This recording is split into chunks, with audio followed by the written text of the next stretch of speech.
Replacing the Tundra taillight is just as easy as pulling the tailgate down and removing 2 Torx screws. I need to replace my taillight on the other side because it's broken. But it's easy to replace. 2 T30 bolts hold the taillight in. Take those out and the light will pop out, slide out.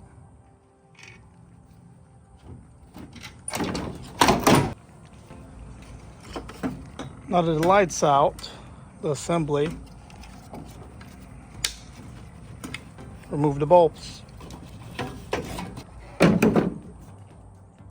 Put the replacement light in the reverse order. Connect the bulbs into the sockets.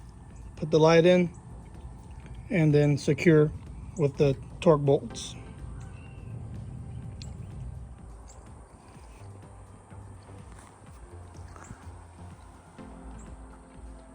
Now secure with the 2 bolts.